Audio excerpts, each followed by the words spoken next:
இன்னைக்கு morning big pass வீட்டில் என்ன நடக்குதுன்னா, ஃபர்ஸ்ட் என்னன்னு பார்த்தீங்கன்னா, துஷார், அரோரா, கனி, விக்ரம் எல்லாம் உட்காந்து பேசிகிட்டு இருக்காங்க. அப்போ விக்ரம் சொல்கிறாரு, நான் வீட்டுக்கு போயிட்டு ஃபர்ஸ்ட்டு என்னோட டீம்கிட்ட சொல்லி நம்மளோட குட் மூமெண்ட்ஸ்லாம் எடிட் பண்ணி போட சொல்கிறேன். சண்டையெல்லாம் இல்லாமல் நல்ல மூமெண்ட்ஸ் மட்டும் எடிட் பண்ணி போட சொல்கிறேன்.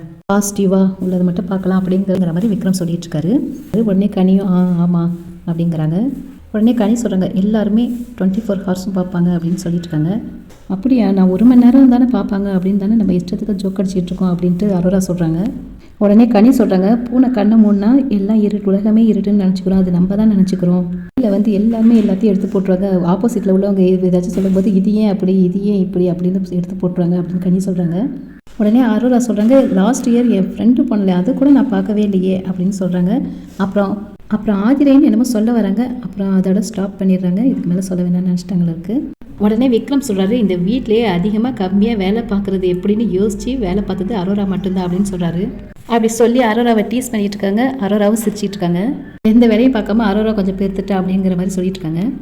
அவளால் ஒரு சின்ன வயலன்ஸை கூட தாங்கிக்க முடியாது. சின்னதாக யாராச்சும் சண்டை போட்டால் கூட அவள் அப்செட் ஆகிடுவா. எப்படா இதை குறை சொல்லாமல் இருக்கிறதுன்னு யோசிப்பா. துஷாரு, விக்ரம் சண்டை போட்டால் கூட பிடிக்கும், அரோராவுக்கு பிடிக்காது அப்படிங்கிற மாதிரி சொல்கிறாங்க. அப்புறம் அரோரா சொல்கிறாங்க, டிடிஎஃப் வீக்கில் எனக்கு உடம்பு சரியாமல் போயிடுச்சு. அந்த வீக்கில் எல்லாருமே ஸ்ட்ராட்டஜி பண்ணிக்கிட்டே இருப்பாங்க. சாதாரணமாக ஒருத்தவங்கள்ட்ட போய் பேசலான்னா கூட எனக்கு பயமாக இருந்துச்சு அப்படிங்கிற மாதிரி சொல்கிறாங்க. பேசினா அதையும் ஒரு ஸ்ட்ராட்டஜி பண்ணிடுவாங்களோ அப்படின்னு ஒரு பயமாக இருந்துச்சு அப்படின்னு அரோரா சொல்லிட்டு இருக்காங்க. இன்னொரு பக்கம் பார்த்தீங்கன்னா, திவ்யா வந்து சொல்லிட்டு இருக்காங்க, சாண்ட்ராவோட பேசியிருந்த டிஸ்கஷனை பற்றி சொல்லிட்டு இருக்காங்க. ரம்யா உன்னை பாம்புன்னு அவங்க சொல்லலையா, பாரு தான் சொல்லிகிட்டே இருந்தாலும் அதை எடிட் பண்ணி போட்டது தான் உன்ட்ட காய்ச்சிருப்பாங்களா அப்படிங்கிற மாதிரி திவ்யா சொல்லிட்டு இருந்தாங்க. அதுக்கப்புறமா ஃபைனல்ஸ் 4 பேரையும் பிக் பாஸ் கூப்பிட்றாங்க.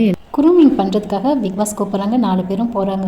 உள்ளே போயிட்டு காமெடி பண்ணி பேசிகிட்டு இருப்பாங்க. உள்ளே போனோன்னா சபரி வந்திருக்கவங்கள்ட்ட பார்த்துட்டு யாரையும் பேசக்கூடாதுன்னு மிரட்டி அமிச்சிட்டாங்களோ அப்படின்ட்டு சபரி சொல்லுவாங்க.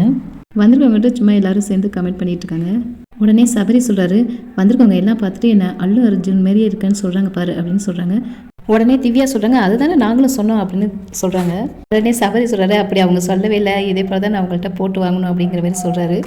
உடனே அரோரா சொல்கிறாங்க, வந்ததுலேருந்து இந்த திவ்யா இப்படி தான் பேசிகிட்டே இருக்கா, அவள் வாயில் ஏதாச்சும் போட்டு அடைங்கிற மாதிரி ஃபண்டுக்கு சொல்லிட்டு இருக்காங்க. விக்ரம்க்கு ஹேர் கட் முடிஞ்சிருச்சு.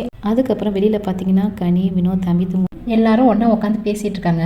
இந்த மணி பாக்ஸ் மட்டும் நீங்கள் எடுக்காமல் இருந்தீங்கன்னா அரோராக்கும் ஹெல்ப்பாக இருந்திருக்கும், உங்களுக்கும் டைட்டில் வின்னர் கிடச்சிருக்கும், எல்லாமே சுமூகமாக முடிஞ்சிருக்கும் அப்படின்ட்டு கனி சொல்லிட்டு இருக்காங்க. உடனே வினோத் சொல்கிறாங்க, ஆமாம் எனக்கும் நிறைய கமெண்ட்லாம் வந்துச்சு, என் ஒய்ஃப் காமிச்சா இல்லை அமித்தோ கமருதீனோ இருந்திருந்தா அப்படின்னு 2-3 பேர் சொல்கிறாங்க. இவங்களாம் இருந்திருந்தா என்னை கண்டிப்பாக இந்த பெட்டியை விட்டுருக்க மாட்டாங்க அப்படின்னு என் ஒய்ஃப் காமிச்சாங்க அப்படின்னு சொல்லியிருந்தாங்க வினோத். அப்புறம் எஃப்ஜே, ஆதிரே, வியானா இவங்கெல்லாம் என்ன சொல்கிறாங்கன்னா, மக்கள் வந்து உங்கள் மேலே ரொம்ப அன்பு வச்சுருந்தாங்க அப்படின்னு சொல்லிட்டு இருக்காங்க. ஆனாலும் நீங்கள் தான் டாப்பில் இருந்திருப்பீங்க அப்படிங்கிற மாதிரி சொல்கிறாங்க. அப்போ வினோத் என்ன சொல்கிறாருன்னா, வறுமையில் இருக்கிறவங்க முன்னாடி ஒரு பணப்பெட்டி வச்சா வறுமையில் உள்ளவன் அந்த பணத்தை எடுக்க தான் செய்வான் அப்படிங்கிற மாதிரி சொன்னார். ஆமாம், இது உண்மையான வார்த்தையை தான், யாராக இருந்தாலும் அப்படி தான் செய்வாங்க. ஆனால் நேற்று பார்த்தீங்கன்னா ஏவி போடையில் வினோத்தோட கட் அவுட் பெருசாக வச்சுருந்தாங்க. மணி பாக்ஸ் அவர் எடுத்து கையில் வச்சுருக்க மாதிரி ஒரு பெரிய கட் அவுட் சூப்பராக வச்சுருந்தாங்க. இதை பற்றி நீங்கள் என்ன நினைக்கிறீங்க கமெண்ட்டில் சொல்லுங்கள். தேங்க்ஸ் ஃபார் வாட்சிங்.